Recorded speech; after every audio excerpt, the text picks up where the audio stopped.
الحمدللہ رب العالمین والصلاة والسلام علی سید الانبیاء والمرسلین وعلی آلہ واصحابہ اجمعین اما بعد اعوذ باللہ من الشیطان الرجیم بسم اللہ الرحمن الرحیم وشاورہم فی الامر فاذا عزمت فتوکل علی اللہ ان اللہ یحب المتوکلین صدق اللہ العظیم اللہم صلی علی سیدنا و مولانا محمد معدن الجود والکرم وآلہ وصحبہ وبارک وسلم۔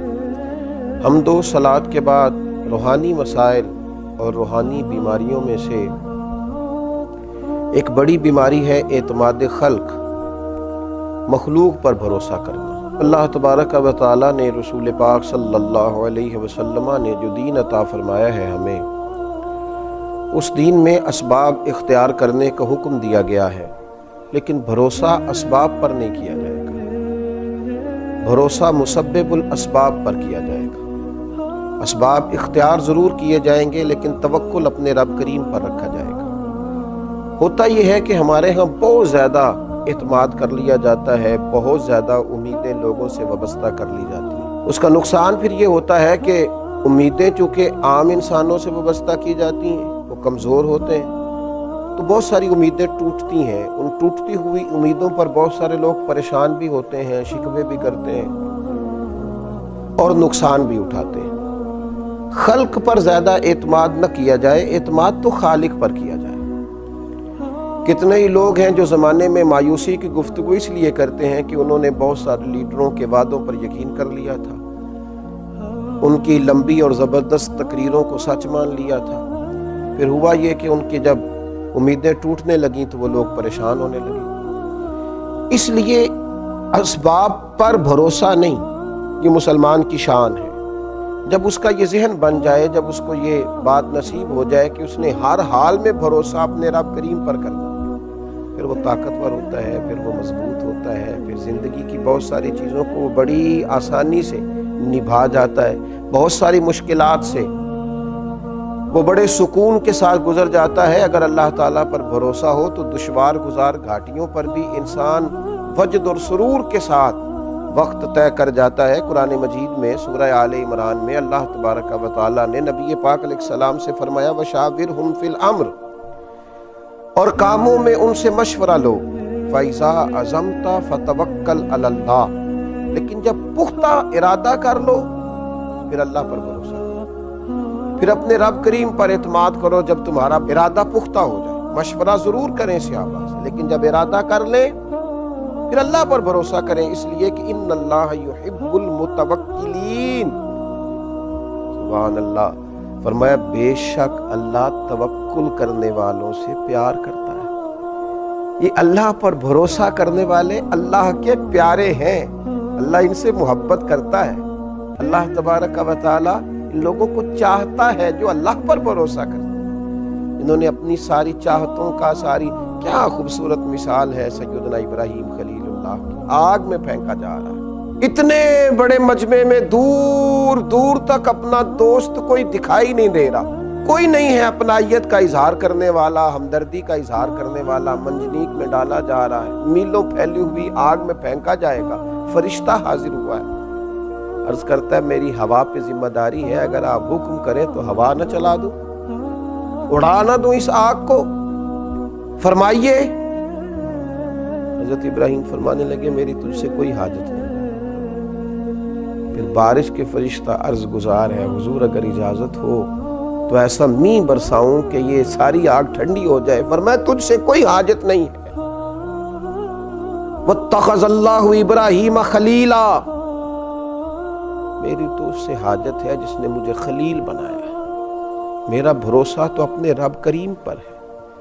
اعتماد خلق چھوڑ دیا، اب آرزوؤں کا مسکن، محبتوں کا منبع، دعاؤں کی جگہ، ہر چیز اپنے رب کو مان لیا۔ اب وہ جس حال میں رکھے گا اسی حال میں رہنا ہے، اب وہ جو عطا کرے گا اسی پر شاکر ہونا ہے، وہ جس آزمائش میں ڈالے گا اس پر صابر ہونا ہے، جس رستے چلائے گا خوشی سے چلنا ہے۔ بھروسہ اللہ پر، اعتماد اپنے رب پر، اپنے مالک کریم کی ذات پر، ساری توجہات اسی کے دیے ہوئے پر قناعت، اسی پر صبر، اسی کا شکر، اسی کے لیے دل کی ساری چاہتیں، اسی کی طرف انسان کا سارا رجوع۔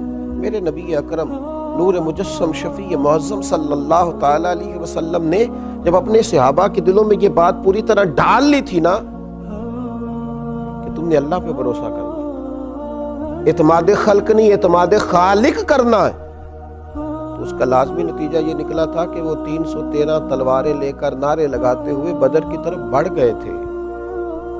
دوسری طرف بھروسہ تھا تلواروں پر، نیزوں پر، برچھیوں پر، تعداد پر، یہاں بھروسہ تھا اللہ رسول پر۔ نتیجہ کیا نکلا؟ جن کا رب رسول پر بھروسہ تھا انہیں فتح نصیب ہو گئی، اور جو دنیا کے ظاہری اسباب پر بھروسہ کیے ہوئے تھے وہ خائب و خاسر ہو کر لوٹ گئے۔ اسباب سارے اختیار کیے جائیں گے، کوشش تمام اسباب کی جائے گی، لیکن سارے اختیار حاصل کر کے وہ جو میرے رسول پاک صلی اللہ تعالی علیہ وسلم نے صحابی سے کہا تھا نا کہ اونٹ کو پہلے باندھ لے، لیکن باندھنے کے بعد بھی بھروسہ اللہ پہ کرنا، یہ خیال رکھنا کہ اسے چور سے، ڈاکو سے، ہر چیز سے اس کی حفاظت اللہ تعالیٰ کرے، اسباب اختیار کریں، محنت کریں، جد و جہد کریں، لیکن لوگوں سے امیدیں رکھنی چھوڑ دیں۔ ہر وقت دوسروں پر یہ شکوہ کرنا کہ تو میرے حقوق ادا کر، تو میرا خیال کر، تو میری بات سن، تو میرے اوپر توجہ دے، تو میری باتوں میں دلچسپی کا اظہار لے، اسے چھوڑ دیں۔ اپنی توجہات کا مرکز رب رسول کو بنائیں، اللہ تبارک و تعالیٰ کی ذات والا صفات کے ساتھ دل لگائیں۔ میرے نبی اکرم صلی اللہ تعالی علیہ وسلم نے فرمایا جو شخص اللہ پر بھروسہ کرتا ہے اور اسی کا ہو کے رہتا ہے، بھروسہ کرتا ہے اور رب ہی کا ہو کے رہتا ہے، فرمایا رب تعالیٰ اس کے ہر کام میں کفایت کرتا ہے اور اسے وہاں سے رزق دیتا ہے جہاں سے اس کا گمان بھی نہیں ہوتا۔ اور حضور فرماتے ہیں جو دنیا پر توکل کرے اور اسی کا ہو کے رہ جائے، پھر اللہ بھی اسے دنیا کے حوالے کر دیتا ہے، وہ دنیا ہی کا اسے کر دیتا ہے اللہ تعالیٰ، وہ دنیا ہی کا ہو جاتا ہے۔ جب اس نے اعتماد ہی مخلوق پہ کیا ہے، جب اس نے اعتماد ہی خلق پر کیا ہے، جب اس نے سارا کچھ بنا ہی لوگوں کو لیا ہے، جب اس نے اپنے تعلقات کو سب کچھ سمجھا ہے، تو پھر اللہ تعالیٰ اسے دنیا کے سپرد کر دیتا ہے، اپنی ساری دعاؤں کو، اپنی ساری التجاؤں کو، اپنی ساری محبتوں کو، اپنی ساری دلچسپیوں کو، اپنے الفتوں کے سارے رنگوں کو اللہ رسول کی طرف موڑ دیں، اسی طرف اپنا سارا رخ کر لیں۔ جب کوئی رب کریم کا ہو جاتا ہے تو اللہ تبارک و تعالیٰ کبھی اپنے بندوں کو مایوس نہیں کرتا، وہ کبھی اپنے بندوں کو تنہا نہیں چھوڑتا، وہ کبھی اپنے بندوں کو دنیا کے سپرد نہیں کرتا، وہ کبھی اپنے بندوں کو رسوا نہیں کرتا، وہ کبھی اپنے بندوں کو کسی معاملے میں تنہا نہیں کرتا۔ اللہ سے جب کوئی بندہ دل لگا لیتا ہے تو پھر قرآن مجید کے لفظوں کو نہ بھولیے گا کہ اللہ تبارک و تعالیٰ نے کس محبت سے فرمایا کہ ان اللہ یحب المتوکلین، جو اللہ پہ بھروسہ کریں اللہ تو ان سے محبت کرتا ہے، اللہ تو ان سے پیار کرتا ہے۔ اللہ تبارک و تعالیٰ ہمارے دلوں میں صرف اپنی ہی محبت پیدا فرمائے، اپنی بارگاہ کا بھروسہ نصیب کرے۔ آخر دعوانا الحمدللہ۔